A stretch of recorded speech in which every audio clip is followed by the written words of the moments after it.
California's death row isn't just filled with men. Hidden inside the state's most secure women's prison are mothers, lovers, and even a former child actor, all condemned for crimes so brutal, juries believed only death was justice.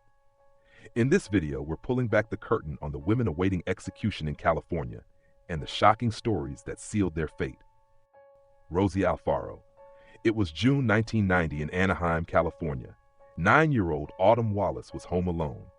Her mother had stepped out briefly, leaving her daughter with the same instructions any parent would give. Stay inside, stay safe. Autumn didn't know that just a few blocks away, a troubled young woman was wandering the neighborhood, desperate, high, and looking for her next fix. Her name was Maria del Rosie Alfaro, Rosie to most. She was only 18, but her life was already consumed by addiction and crime.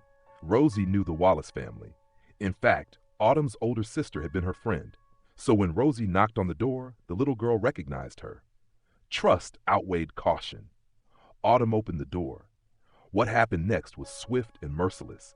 Rosie forced her way inside, intent on stealing valuables she could pawn for drugs. But as Autumn trailed behind, asking why she was there, something in Rosie snapped. She grabbed a kitchen knife and stabbed the child over and over. Autumn cried out, her small voice echoing through the house until it went silent. The girl's body was left in the bathroom, surrounded by blood, while Rosie rifled through drawers for jewelry and cash. When Autumn's mother returned home, the scene she discovered was every parent's nightmare. Her screams carried down the street as neighbors rushed outside, unsure of what horror had unfolded. Police arrived quickly, sealing off the home as investigators tried to make sense of the brutal killing of a child. For months, the case haunted Anaheim.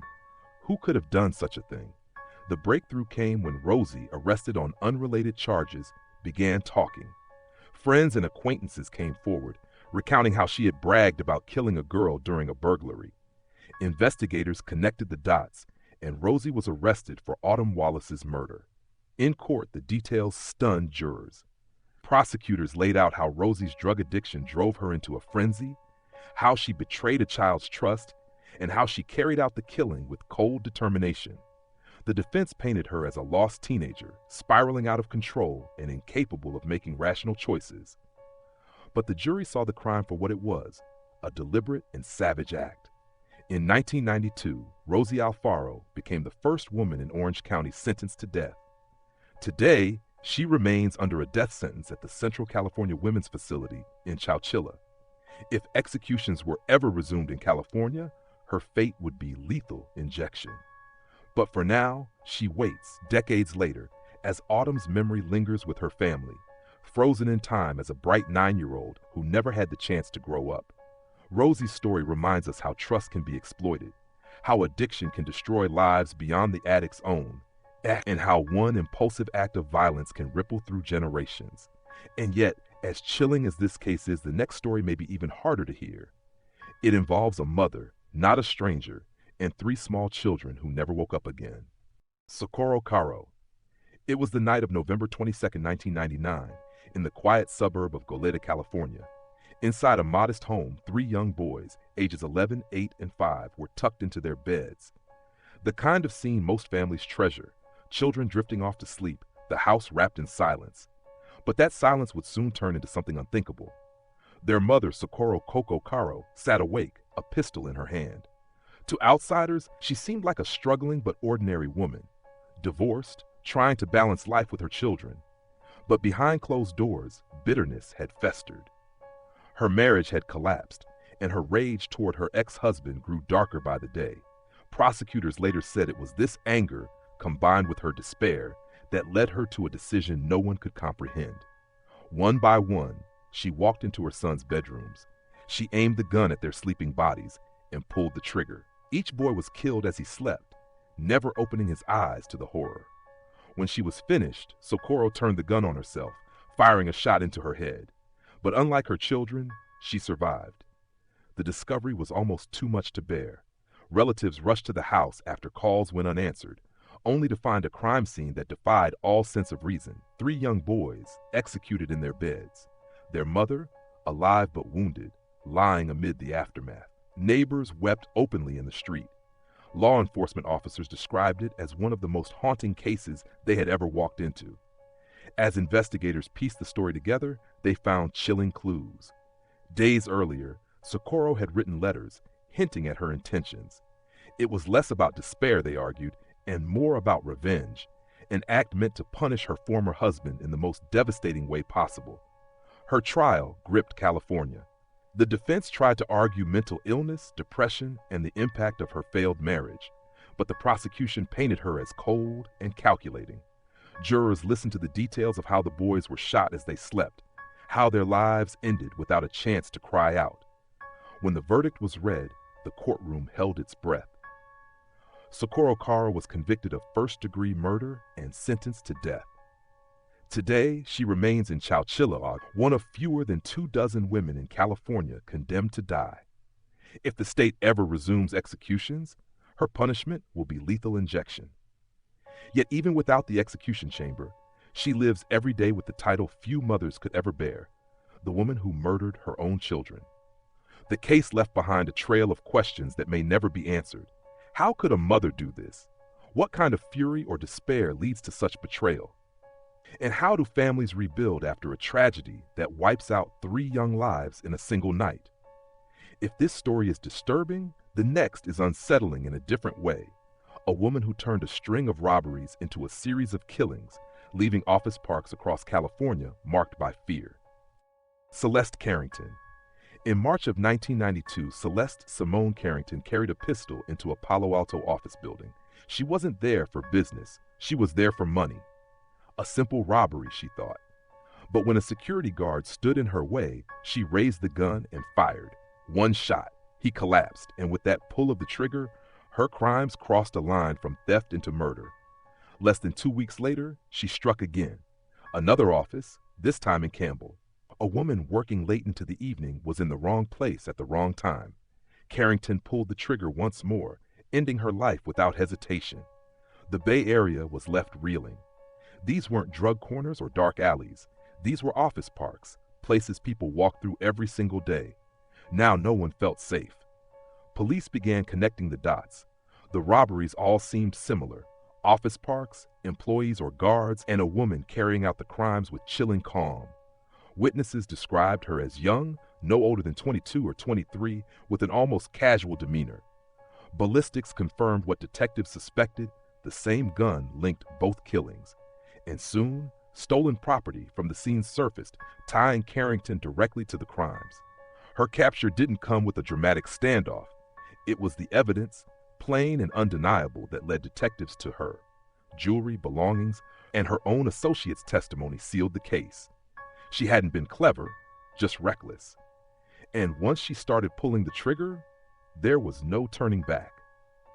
In the courtroom, the prosecution painted Carrington as a predator who turned everyday office spaces into danger zones. They described how she walked into buildings with a gun in hand, willing to kill anyone who interfered with her plans. The families of the victims spoke of their grief. One man gone while doing his job, one woman gone while simply trying to finish her workday. Their lives had been stolen in an instant.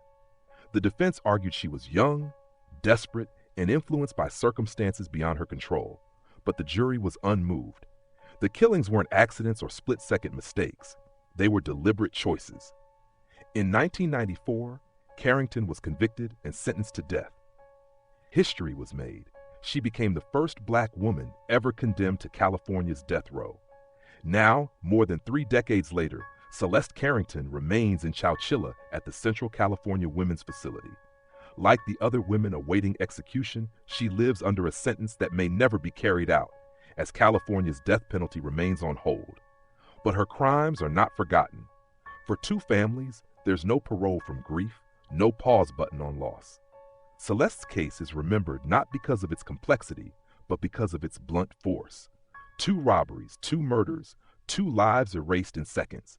Ordinary people, gone forever, because someone wanted quick money and carried no hesitation about killing to get it. And as shocking as her crimes were, the next story drags us into even darker territory. It isn't about a lone killer. It's about a young woman who found her match in violence, teaming up with her lover to lure, abduct, and murder. A deadly partnership that terrorized California. Cynthia Kaufman. By the mid-1980s, Cynthia Kaufman had already lived through more chaos than most. She was young, restless, and drifting when she met James Marlowe, a man with a criminal record and a magnetic, dangerous charm. Together, they became something far more lethal than either one alone. Their names would be forever tied to a string of kidnappings, robberies, and brutal murders that left young women across California terrified. It started with desperation. Two people broke, addicted, and searching for their next high. But their crimes quickly spiraled beyond survival. The pattern was chilling. They would spot a young woman, lure her in, and then strike. Victims were forced into cars, robbed of their belongings, and in the end, murdered. The killings weren't carefully planned. They were fueled by impulse, rage, and a cold disregard for human life. One of their first known victims was a 20-year-old woman snatched outside her workplace. She was robbed, assaulted, and strangled. Days later, another young woman disappeared under almost identical circumstances. Investigators began connecting the cases, different cities, but the same grim hallmarks. Fear spread fast. It seemed no young woman was safe. Police eventually zeroed in on Kaufman and Marlowe. Their arrests came after a frantic manhunt that stretched across California. When authorities caught them, the evidence was overwhelming. Stolen property linked to victims, eyewitness accounts, and Kaufman's own shifting stories placed her squarely at the center of the crimes. At trial, the prosecution told the story of a deadly partnership, two people feeding off each other's worst instincts, leaving destruction wherever they went. They argued that Kaufman wasn't just following Marlowe, but that she had embraced the violence herself. Witnesses described how she showed no remorse, no hesitation, when it came to binding, robbing, and ultimately killing. The defense countered that Kaufman was under Marlowe's control, manipulated and abused into compliance. They painted her as a battered woman, too scared to resist the demands of her violent partner. But the jury wasn't convinced. The murders bore her fingerprints just as much as his. She had chances to walk away, and instead, she chose to stay. In 1989, Cynthia Kaufman was convicted of multiple murders and sentenced to death. She remains on death row today at the Central California Women's Facility in Chowchilla, awaiting execution by lethal injection should California ever resume carrying out sentences. Her name sits on the same roster as fewer than 24 other women, each case as haunting as the next. Kaufman's story is chilling not only for the crimes themselves, but for what it revealed about human bonds. She and Marlowe weren't just partners in love, they were partners in murder, feeding each other's darkest impulses until they left a trail of bodies in their wake. And as horrifying as a killer couple can be, the next story takes us into a different nightmare. A woman accused of a single killing so brutal, so drenched in cruelty, that even hardened detectives struggled to describe what they found. Carrie Lynn Dalton. In June 1988, a woman named Irene Melanie May vanished in Oceanside, California. What investigators would later piece together was a killing so savage, so drenched in cruelty, it shocked even seasoned detectives. And at the center of it was Carrie Lynn Dalton, a meth addict whose name is now forever tied to one of California's most disturbing murder cases. According to testimony, the events unfolded during a drug-fueled gathering in a rundown apartment. Dalton and several others accused Melanie of stealing jewelry, an accusation that spiraled into deadly violence. What followed wasn't a quick act of rage. It was prolonged, deliberate torture. Witnesses told jurors how Melanie was beaten with a hammer, stabbed repeatedly, shocked with electrical cords, and even injected with battery acid. Her body was never recovered, but the accounts of what happened that night painted a picture of unimaginable horror. Dalton's role, prosecutors argued, was clear. She orchestrated and directed the attack, driving others to participate in the frenzy. Methamphetamine had stripped away restraint, leaving behind only paranoia, rage, and cruelty.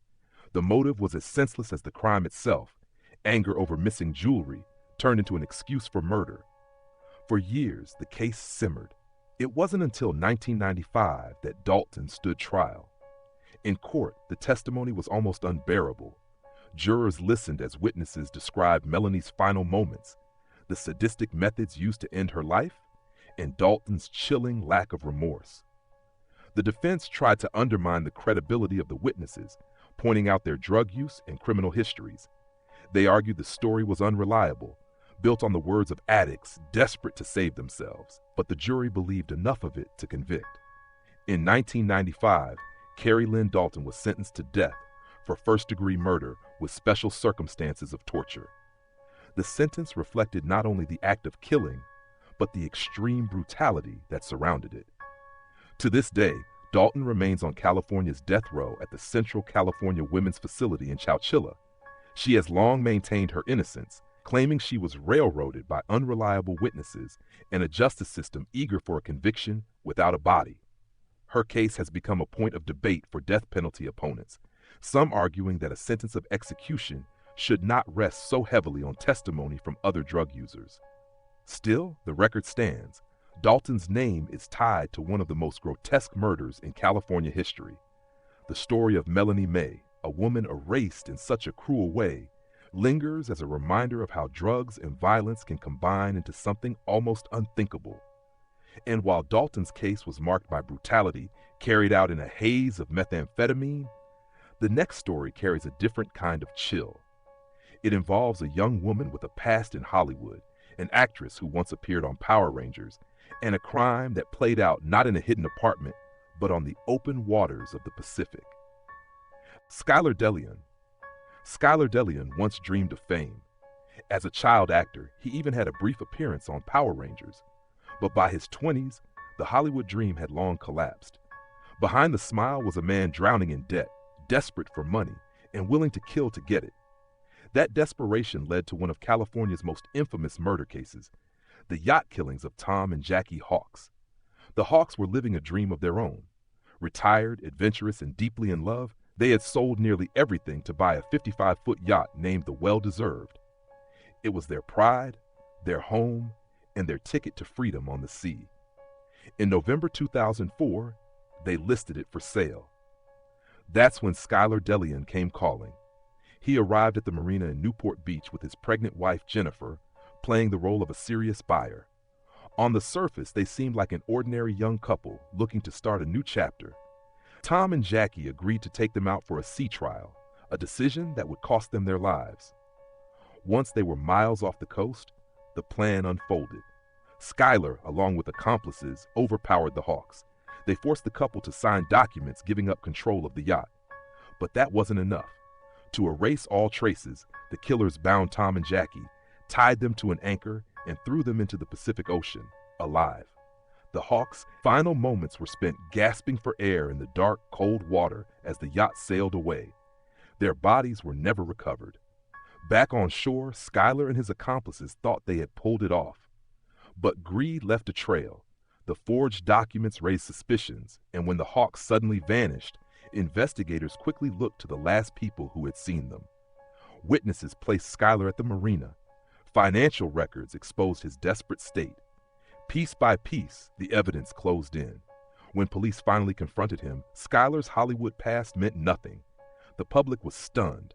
A one-time child actor turned murderer willing to drown two innocent people to steal a yacht.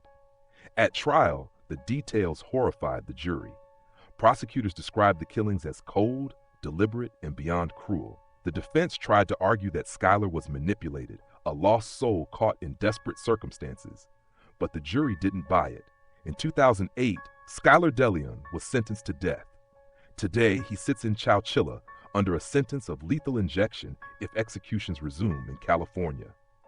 The case of the Hawks lingers in California memory because it was so personal. Two retirees who had built a life of love and freedom, snatched away in one night by a man who wanted what they had. And as haunting as it is to picture a couple drowning in the open ocean, the next story is equally disturbing. It moves us from water to fire, where punishment in a bathtub became a weapon of unimaginable cruelty. Veronica Gonzalez. In July 1995, police in San Diego County responded to a call that would leave even hardened investigators shaken. Inside a small apartment, a 4-year-old girl named Brandy was dead. The cause wasn't a gunshot or a stabbing. It was something far more drawn out, far more cruel. She had been scalded to death in a bathtub. At the center of it was Veronica Gonzalez and her husband. Brandy was Veronica's niece, a little girl entrusted to her care. Instead of love, the child was met with unthinkable punishment. Over time, Veronica and her husband subjected Brandy to repeated abuse, neglect, beatings, and humiliation. But what happened that summer day pushed the cruelty to its final, horrifying point. As punishment, they forced Brandy into a bathtub filled with scalding hot water. Neighbors later testified to hearing the child's screams that went on until her tiny body could no longer endure the pain. By the time help arrived, her skin was blistered, her body limp, her life gone. The community was horrified. How could someone do this to a child in their own family? Detectives dug deeper and found a pattern of abuse. Brandy had been living in constant fear, caught in a household where punishment blurred into torture. The scalding wasn't a tragic accident. It was deliberate. At trial, prosecutors laid out the timeline in painstaking detail. They described the burns covering most of Brandy's body, the lack of medical help, and the decisions that showed intent, not neglect. Jurors listened to evidence of Veronica's active role in the crime, not just as a bystander, but as a participant in the act that ended Brandy's life. The defense tried to soften her image, portraying her as under the influence of her husband, too weak to resist. But that argument faltered. A child had been left in her care, and the outcome was death. The jury returned with a verdict of guilty. In 1998, Veronica Gonzalez was sentenced to death, her punishment to be carried out by lethal injection if California ever resumes executions. Today, she remains in the Central California Women's Facility in Chowchilla, one of fewer than 24 women awaiting execution. Brandy's story, however, did not fade. It became a symbol of how easily vulnerable children can be trapped in deadly environments, betrayed not by strangers, but by the very people meant to protect them. The bathtub horror still echoes in San Diego's memory, an image of innocence lost in a way too painful to imagine. And if this story wasn't chilling enough, the next one brings us into another world of broken trust. A mother who, instead of protecting her children, turned on the smallest and most defenseless members of her family. Jessica Marie Hand. In 2003 in Riverside County, California, authorities were called to a scene that even seasoned investigators struggled to process. 2 infant children, just months old, were found dead. The person responsible wasn't a stranger, not an intruder breaking into the home. It was their own mother, Jessica Marie Hand. Hand's life was chaotic. She struggled with addiction, unstable relationships, and the crushing weight of responsibility she couldn't manage. Instead of reaching out for help, she chose a path that stunned everyone who heard the details. She suffocated her 2 babies, ending their lives before they'd had a chance to truly begin.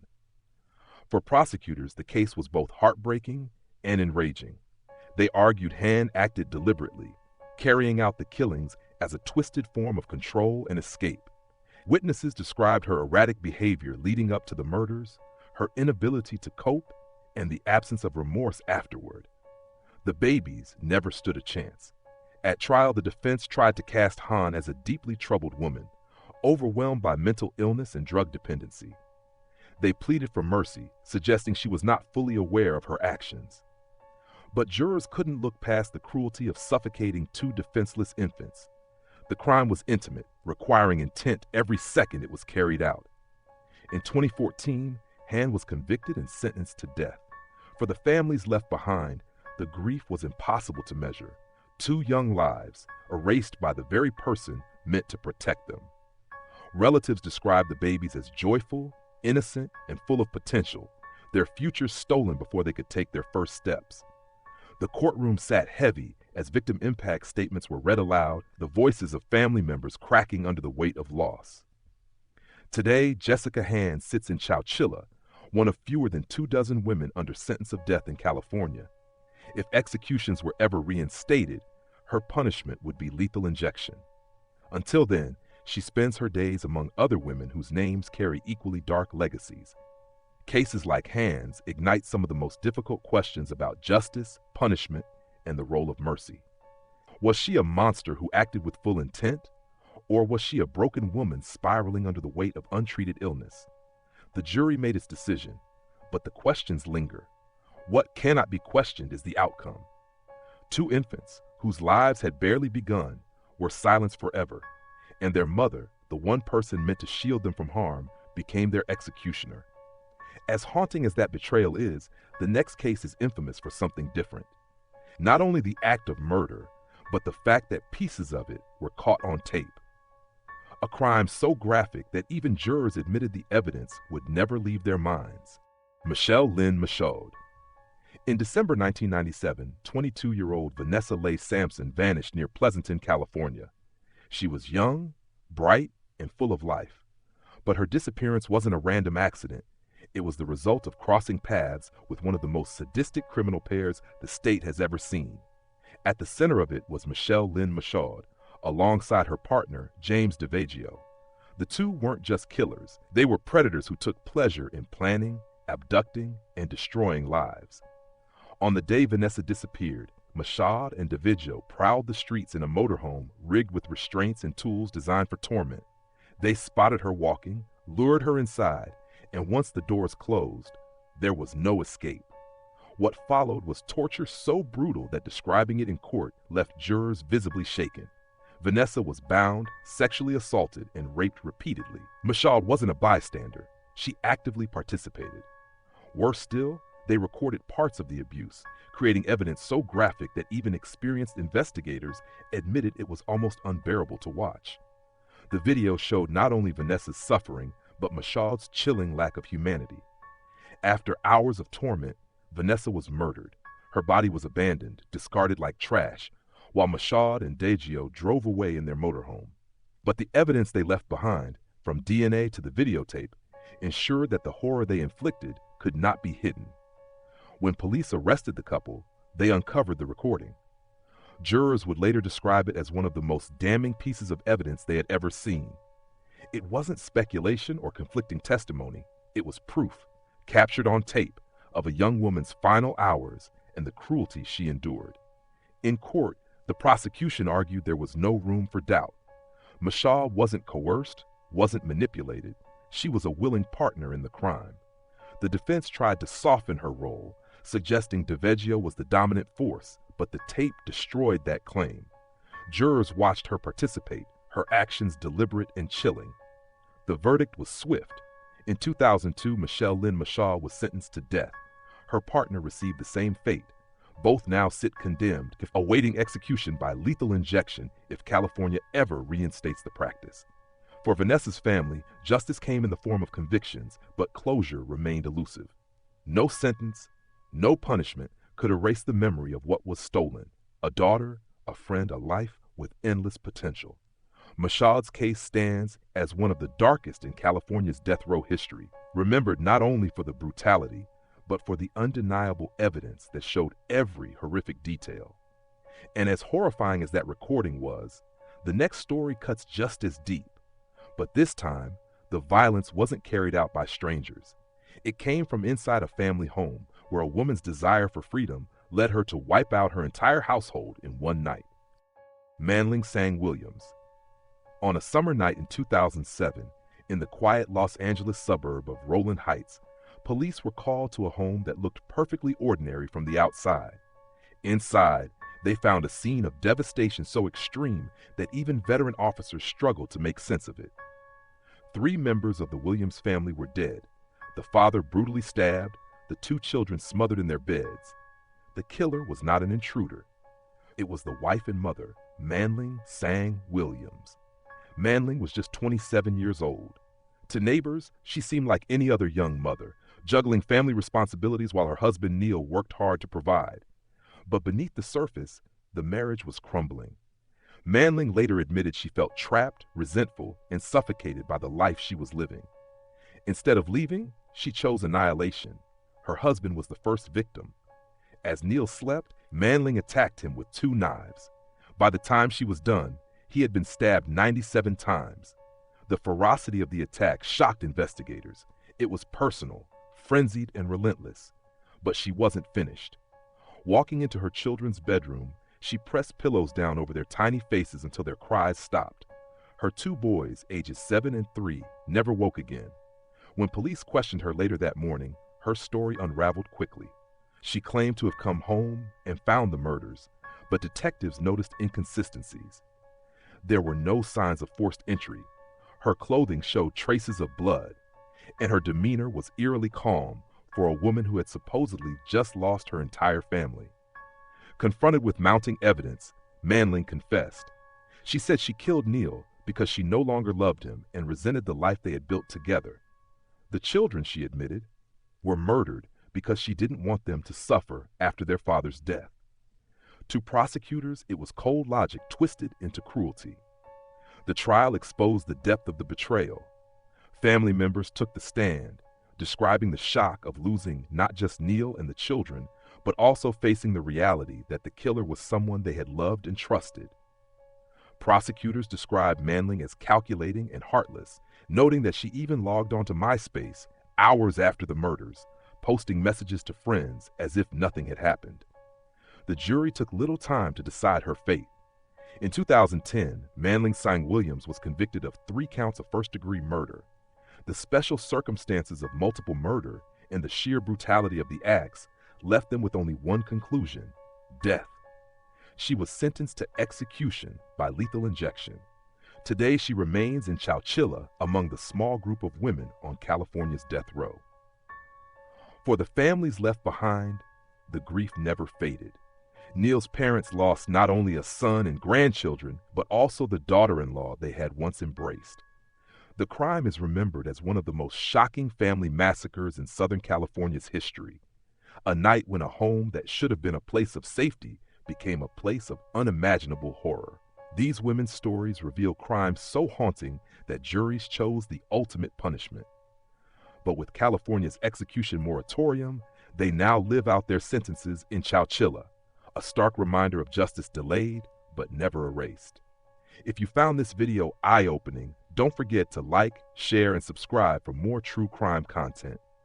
Which of these cases shocked you the most? Drop your thoughts in the comments below.